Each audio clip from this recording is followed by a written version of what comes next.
ആധുനിക സംവിധാനങ്ങളോട് പാചകം ചെയ്യാൻ മത്സരിക്കുന്ന ഒരു സമയമാണിപ്പോ. അതെ, ഹോട്ടലുകൾ പരസ്പരം മത്സരിക്കുകയാണ്. ആധുനിക സംവിധാനത്തോടുകൂടി തീർച്ചയായും ആധുനിക സംവിധാനത്തോടുകൂടി ഭക്ഷണം പാചകം ചെയ്ത് ഓപ്പൺ കിച്ചൺ രീതിയിൽ കൊടുക്കാൻ ആഗ്രഹിക്കുന്ന സമയമാണ്. അങ്ങനെ മത്സരമുണ്ടോ? തീർച്ചയായിട്ടും ആധുനിക രീതിയിൽ നിങ്ങളുടെ കിച്ചൺ ലൈവായി ട്രാൻസ്മിറ്റ് ചെയ്യുന്നുണ്ടോ? തീർച്ചയായിട്ടും പുറത്ത് കാണിക്കുന്നുണ്ട്. ആളുകൾക്ക് സ്വാഗതം വെച്ച് കാണിക്കുന്നുണ്ടോ? തീർച്ചയായിട്ടും. ഈ ഹോട്ടലുകാരെല്ലാം അങ്ങനെ തീരുമാനിച്ചാലോ? ഓപ്പൺ കിച്ചൺ ഇപ്പൊ മിക്ക ഹോട്ടലിലും വന്നിട്ടുണ്ട്. അത് ഈ പരാതികൾ വന്നത് പരാതി പ്രളയമായി പറയുന്നെങ്കിലും പരാതികളുണ്ട്. അപ്പൊ ഓപ്പൺ കിച്ചൺ വന്നതോടുകൂടി കാര്യങ്ങൾ മാറ്റം വന്നിട്ടുണ്ട്. ആൾക്കാർക്ക് നേരിട്ട് കാണാം. അല്ല, ഈ വലിയ ഓപ്പൺ കിച്ചൺ നടത്തുന്ന ഒരാളാണ്. ഏത് ഫീൽഡിലെ പരാതി ഇല്ലാത്ത 1 കോടിയിൽ പരം ആളുകൾ ഒരു ദിവസം ഭക്ഷണം കഴിക്കുന്ന വലിയൊരു മേഖലയാണ് റെസ്റ്റോറന്റ് മേഖല. അവിടെ 1 കോടി ആൾക്കാർ ഭക്ഷണം കഴിക്കാൻ എത്ര പേരുണ്ട്? ഒരു കണക്കനുസരിച്ച് 1 കോടി ആൾക്കാർ വീട്ടിൽ കഴിക്കുന്നുണ്ടോ ഭക്ഷണം? ഇല്ല. അപ്പൊ അത്രയും പേര് ഭക്ഷണം കഴിക്കുന്ന ഒരു മേഖലയില് ഒറ്റപ്പെട്ട സംഭവങ്ങൾ ഉണ്ടാവും.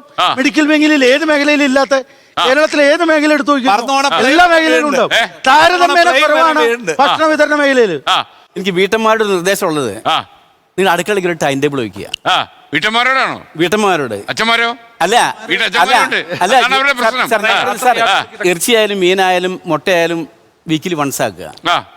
എല്ലാ ദിവസവും വീട്ടിൽ അച്ഛനും അമ്മയും മക്കളായിട്ട് തീരുമാനിച്ചിട്ട് തിങ്കളാഴ്ച എന്ത് വേണം, രാവിലെ എന്ത് വേണം, ഉച്ചയ്ക്ക് എന്ത് വേണം, വൈകുന്നേരം എന്ത് വേണം, രാത്രി എന്ത് വേണം. അല്ല, അപ്പൊ സാറ് പറയണ ആഴ്ചയിൽ ഒരു ദിവസം ഇറച്ചിയാണോ മീനാണോ? എന്നോട് ഡോക്ടർ പറഞ്ഞത്. അല്ല, രോഗങ്ങൾ ഉണ്ടാക്കാൻ വേണ്ടി അവർ പറയണത്. രോഗങ്ങൾ ഉണ്ടാക്കാൻ വേണ്ടി അവർ മുട്ട കഴിക്കാൻ പറയണത് ഡോക്ടർമാര്. എന്താ കാരണം സാറ് പറഞ്ഞു വീട്ടമ്മമാർക്ക് ഒരു നിർദ്ദേശം എന്ന് പറയാം. ഈ വീട്ടമ്മമാരുടെ ഉത്തരവാദിത്വമാണ് ഈ അടുക്കള. അടുക്കള ആണുങ്ങൾ തിരിച്ചു. ഉത്തരവാദിത്വമില്ലേ? അടുക്കള ആണുങ്ങൾ തിരിച്ചു. വീട്ടമ്മമാരുടെ മാത്രം ഉത്തരവാദിത്വം അല്ല.